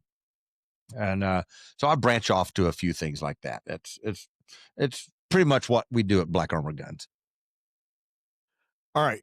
I got to ask, I know that the investment is huge. Which is scarier, going into battle your first time or cutting those first checks to start the R&D and to start this company? Because you've worked your whole life to retire. Easily cutting those checks. Because you're literally looking at this going, it's like going to Vegas with $1,000. I realize that this is probably not going home with me. You know what I mean? Yeah. Or, this is probably going to stay here in Vegas. Same thing with cutting those checks for the R&D, and here you go, take my money, and I'm going to fail in a week. You have to think of it that way. The good thing is I have zero overhead. My business plan, using my business plan, I have zero overhead. I own the property that we are building, our facility is on. I own the facility. I don't owe anything on it. That's the good part. I didn't have to invest a bunch of money into the company for that purpose. It was mostly R&D, right? Which I'm fortunate for. I guess I could have taken on investors and got a larger facility, but I don't need it. But you're right. Between Solder City, cutting that check was much harder. Which feels better though in the end? Oh, cutting that check, doing that business. Okay, doing my own thing. Yeah. Okay. Why do you think that is? Thing. Because you spent so much of your life. This is a new thing in your life. You spent so much of your life doing the other thing. Why do you think that is? That this is so big in your life, so important in your life? when we'll go back to when Instant Eye closed their doors.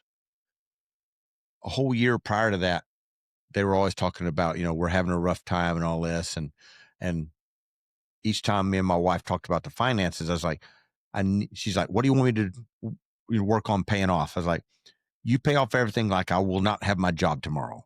And she kept paying off stuff like that, paying off stuff, paying getting the house paid for that we used to live in, all that kind of stuff. Then that time came where they closed their doors. And I realized at that moment, I will never work for another human again. I'm going to make this work on my own, do whatever the heck I want to do on my own. And it is really, really a lot of fun doing my own thing and not relying. If I want to get up at noon, I'll get up at noon. I don't care. I don't see that happening. Yeah, I don't. I get up at 5 a.m, let my dogs out, and I'm up watching YouTube. But when I retired, DJ, I took my alarm clock out to the backyard and did an office space on my alarm clock and buried it in the backyard. I've not woke up to an alarm clock since 2009. Yeah, that's freeing. And, that's where a lot of people that come on the show that they talk about, and they say that, they look so much forward to having that freedom. And then they get the freedom and they're like, oh shit, I don't know what to do with this freedom. I don't know how to respond to it. I don't know how to not wake up to an alarm clock. I don't know how to do that. Do you think that the military does a good job about getting these people prepared? Because I think it's the same way in law enforcement. It does. You work 20, 25, 30 years, and then when you're done, goodbye, and that's it. The military does prep you for the discipline it takes to do that part. I think they did a great job of preparing me for that. And I don't have to worry about, I know stuff will happen because I will make sure it happens. Again, I don't trust anybody, but I think they did put me in a line to where, you know what, if you're going to do this, do it right. Stay on the path. And I have, quite well. I think I've done pretty good with it for past 3 years. We're in the black.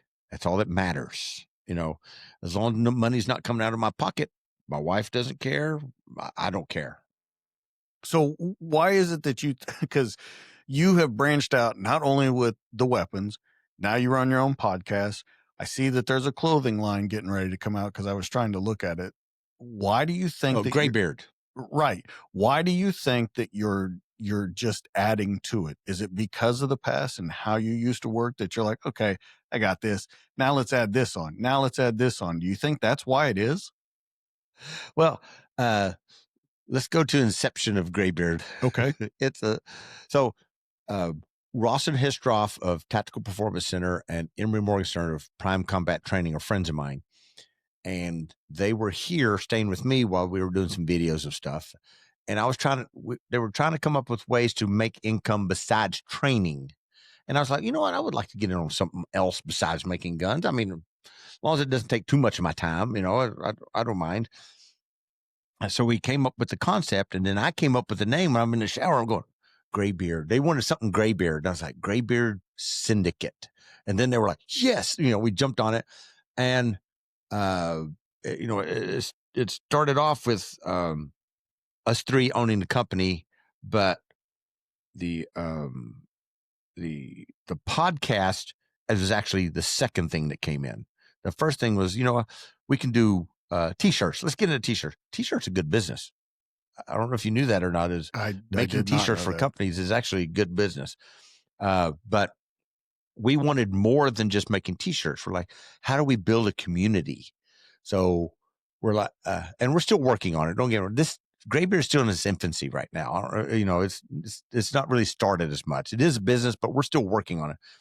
We want to bring folks together, especially for training of anything. And we want to be able to advertise and market for folks. Like, let's say you want to be an affiliate on Greybeard Syndicate. We will advertise for you, market for you on your own little page and link on Greybeard, and we will pimp you out to everybody else also.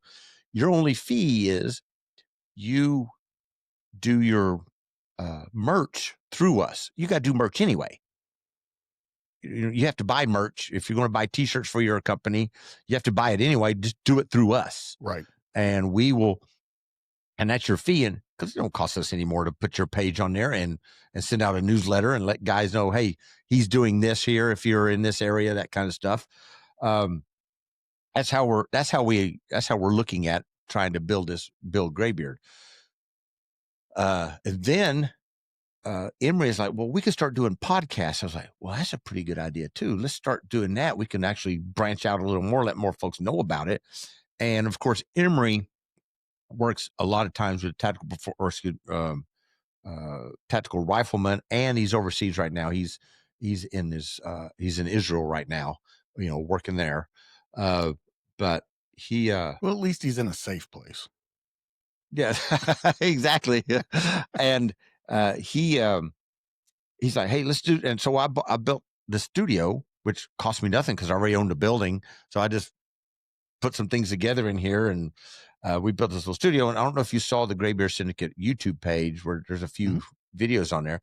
We just don't do military guys. My favorite one that is on there is, I think you say fuck within 7 seconds of starting the podcast. Oh, yeah. You were like, well, this one's not getting monetized. And to be honest, we don't care about the money on the YouTube thing. We just want the word out, and we want people to see other folks, heck, I had an NFL player on there out of Nashville, Kyle Phillips, and a few others. It's not just about military and tactical stuff. There's some other folks we get in and on there. Right. And we want to know their life, kind of like you're doing right here. We just want to know their life is all it is.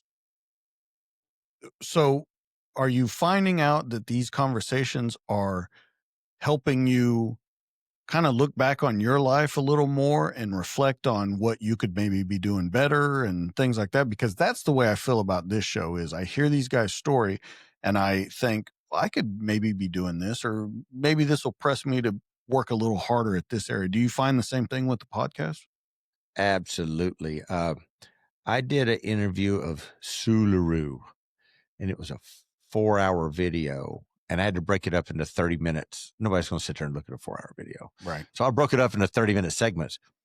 I learned so much in that 4 hours. And especially after I did the editing, I was like, oh my God, what have I been doing with my life this whole time? I need to get off my ass, because Sue has done a lot, but I learned a lot from that conversation with him. Hell, I had a tattoo artist who owns his own business here, the largest tattoo place in Clarksville. Had him, the owner of that place, come in, and I learned a lot from the way he does business. You know what I mean? I was like, I need to do more of this. I need more of it, so I could learn from myself, and based off the Greybeard concept, everybody can learn from it. I don't want just. I can get former SF guys in here all day long, one right after the other, but are people really learning that way? Right. And I'd rather bring I think different that's stuff in. Right. I think that's kind of the approach that I take from this is I don't want to just talk about the combat. I want to talk about how you changed as a person, because I think a lot of people go through this transition. I saw it in law enforcement. You got guys that do 20, 25, 30 years, they get off the job and they're dead in 6 months because they never had anything else in life. They don't know anything else. Yeah. They didn't have friends. They didn't have hobbies. They didn't have anything. That was their whole identity. And so I wanted to start this show to learn about how these other people got through it. How do you transition into that next chapter and all of those kind of things? And I think that has really helped me out on this show in how I approach it. Yeah, it's just not mindless. Let's just talk about, the color of that box laying there. I want to learn from where you were born all the way through. Right. And what affected you and all that. And it was really easy to talk to Sue. I should get you, I'm going to hook you up with Sue. Okay. He's a great human being. Love that man to death. He's been through a lot. He's a good man. And, he can talk for hours. So you can go back to mine and on Greybeard and see those videos of Sue LaRue and all that. But, I learned so much from those people. Every different person that I've interviewed. I had an actor in here. I learned from him. And why wouldn't you do it that way? Again, just bringing in Green Berets all day. They're all the same. They all have great stories and all, but they're all the same. You know what I mean? Yeah. Yeah. Here's the thing. I can't even imagine what's next for you because of everything that you've done, this transition to building the rifles and to starting the podcast and a clothing line and all of those kind of things. What do you think you have next to do? And do you think that you're staying so busy and adding so much of this stuff because you're scared to stop? Yeah, I think that is it. I am scared to stop. I literally called Carl Erickson 2 weeks ago, the owner of Tactical Rifleman, and because I was at a point where I was like, I'm not really doing anything right now. I need something new. And I called Carl. I was like, and he was like, hey, do you have any classes that you want to do? And I said, yes, let's do a land nav class, land nav course out here on this big property that I own. He was like, let's do it. So within 4 hours, I had a POI ready to go, and this class ain't till the end of February. So then as soon as I finished that, I was like, what other class can I add to Tactical Rifleman to help, with this? So we're building classes just to stay busy. When you get dormant and sit on your ass, you're going to die. You're inside, first of all, and then physically. So yeah, stay busy. It ain't hard. If you can't find a way to get busy, find somebody who is, and they'll help you. So what do you think that you would tell that guy so many years ago when you're 18 and you leave? All of this knowledge that you've learned, all of this perspective on the world that you've learned, what do you tell that guy that was in that abusive environment and all of that kind of stuff? Stay on the path you're going, because I would not change anything. Well, I'd change one thing. I already talked about it, but I would not change anything I did. I say, stay on that path you're on right now. Keep doing it. Do you tell him at any point it gets better? Or do you leave that as a surprise? No, I tell him it'll get better. Because I gotta be honest, if I hadn't joined the Army, I'd have probably become a Mexican American or something like that. We call them Mexican American. We used to call meth heads in the day. Now we call them Mexican Americans. I probably would have begun one of those, because I had nothing. So I probably would say, stay on that path you're on, Sarge. Keep going.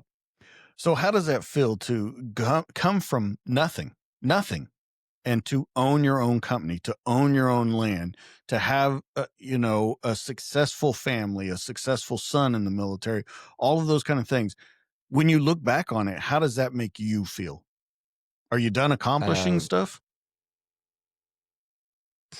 Probably. I'm pretty busy, and I feel good where I'm at right now. I don't know if I want to be. I don't want that lottery. I like where I'm at right now, and I think I've figured it out. But I do reflect every now and again, and going, you know what? I could have really easily been on a different path. And my sister reminds me. She calls me about every day, and she reminds me how good I did. And she did. She's very successful too. And she reminds me how good I've done, and how proud she is of me. And even though she's a Tennessee Vols fan, that's okay. And today's the third week in October, so me and her are going at it this week. Okay. And even though she calls me every day to remind me how good I've done and how much we've both changed, and we stopped that process. And you know which process I'm talking about, that abuse process. Mm-hmm. Stopped with us. Us two did not let it go any further. And that's the part that I'm really, really proud of, and that we did. How important is she to who you became? Well, during my time in the Army, she was in and out of a marriage or two and all this. I was her support. I was always there for her. So I was able to help her through life. I would send her money on the regular and all this kind of stuff. But I was also there to help her if she needed anything big at the moment. Kind of like that sister-daughter type thing. You know, she was my sister, but I was able to take care of her at the same time, and I really enjoyed doing that. And but she was very grateful for that. Very grateful. You know, with everything that you've done, what do you think? Because I said, what was your proudest moment when we first started talking and everything? What do you think your proudest moment is in an entire life, not just in your military career? Not where do you think, man, I really knocked that one out of the park? I would say with my son Houston and what he has developed into. He is a carbon copy of me now. He wasn't a couple of years ago, but we all know with males, you know, we develop in the later 20s faster. He has become it's not until our later 20s that we develop better. And he has turned into a carbon copy and is almost identical to me in every way, not just in looks, but how he does things. And he realizes, because he's in the Army, I was right to begin with. Day one, I was right. And he realizes that. He's like, Dad, damn it, you were right. You were right the whole fucking time. And I am so glad that he has developed into that. You know, he just recently got married on the 4th of July. Genius move, genius. And he is a very loving husband. He loves his wife so much. And they are both a great couple. And he has turned into a mini me. And he is looking at ways to advance his career and what he does, because he said, well, the Army's not going to be there forever. He saw that. And he is now looking way ahead of what to do, just like I was. I think that's the way to do it. And I think that a lot of people overlook that and think that maybe not that it will be around forever, but they don't think that it will, and that train is going to come to a stop at some point. That's right. It will stop. And you can't rely on everybody. I mean, how many days into the shutdown right now? A lot. I don't know. And yeah, I think we're 2 so weeks you can't in always now. rely on that either. Yeah. Right. All right. Let's talk about where people can find you, because I want them to get more of your story. I want them to look into these weapons that you make. I want them to look into this clothing line and the stories that you're telling on your podcast. Okay. So for Black Armor Guns, you can go to blackarmorguns.us. And it says .us because it used to be .com. But then I relied on a company to do my website and they fucked it up. So guess what? See, I learned, DJ. See, I don't trust anybody. Got it. blackarmorguns.us. You can see the website. Now, it is a website, and I am working on it. Please be patient. Again, I was 18 Bravo, not an IT guy. You were also an Intel guy, so you know. Well, I wasn't IT though. You know, I wasn't one of those guys. Okay, got it. For Instagram, it's black_armor_guns, or just look up Black Armor Guns. I'm sure it'll pop up somewhere. And the same thing on the Facebooks, Black Armor Guns. I do have personal accounts, but I don't use them that much. I only have them because I had to have them and able to do the business accounts. You know what I mean? Right. For Greybeard, the same way there is a Greybeard Syndicate on Instagrams and on YouTube. YouTube is where Greybeard is really on the most for those podcasts, those videos. We plan on doing a little bit more of that, but the website is greybeardsyndicate.com, but that is in its infancy, so please be patient with me on that. And I mentioned that earlier. Greybeards, we're expanding, but trying our best. You're talking about 3 guys. All we know is firearms, and trying to learn that stuff is a little difficult, but we're getting there. I promise you, we'll get there. But the apparel will be found on that site there on the website. But mostly, Greybeard is found on the podcast site, similar to yours, and that is a lot of fun. The podcast really is. We're on the Greybeard is also on what's that? The Patreon. Oh, also, yeah. Look up Greybeard Syndicate on Patreon. It's on there. I think we have a subscriber. Oh yeah, we do. Annalise and Kyle, great couple. They're on there. But yeah, that's where you can find us. All right. This has been amazing. I think that your story is awesome. I love what you're doing with the weapon systems. I love what you're doing with the podcast, and that you're just putting yourself out there and kind of just, trying whatever comes at you. And I think that more people need to do that when they're on that second chapter in their life is just, let me try something. Let me be different than who I was. And I want to commend contact you me. on it. I don't care. Contact me. I don't care. I'll let you know what happened. Put them in touch with me. Say, hey, this guy's wanting to know about this. Yeah. You know how to get in touch with me. Yeah, I don't absolutely. mind. Yeah. I thought about I laughed again when I talked about our text the other day, and I was confused on what you were telling me you were doing. And oh yeah, we were slaughtering chickens. That's right. Yeah, we were harvesting we do meat birds, and you were like, can I see some of them? I thought, okay. Yeah, I thought you were actually putting together some rifles, and I was like, man, he's got a bunch of them to put together, but I guess I can take a look. And you were like, you want to take a look at them? I said, yeah, all right. So that was definitely, I thought we were talking code to each other. So that was so funny. All right, guys, you know where you can find Byron. Let's talk about where you can find me. As always, you can find me on Instagram at the DTD_podcast. You can find me on Facebook at the DTD Podcast. And you can find me on YouTube, where all these conversations, they're in video form, at Dynamic Tales Delivered, the DTD Podcast. But your one-stop shop, it's going to be dtdpodcast.net. It's got everything that we're doing, everything that we're going to be doing. We're starting up a newsletter from there, so make sure you go put your email on there. And let's talk about the one thing that you can do for me that helps out, and it costs you nothing. Hit that subscribe button, share, like, subscribe, be a friend, tell a friend, all of those different things that I said. It costs you nothing to do that. So please help the show grow. We're trying to get there, and all of you are making that happen. So make sure you go and check it out, dtdpodcast.net. Check us out on all those other socials. And let's talk about my friend Hoot over at Nomadic Research. nomadicresearch.com. I told you, if you just want to be the coolest person wherever you're at, in the battle zone, at the mall, dropping your kids off at a softball game, wherever it may be, if you're wearing Nomadic Research, people will recognize you and think, man, I want to be like that guy. Nomadic Research, they have hats, they have shirts, they have hoodies, they have bags.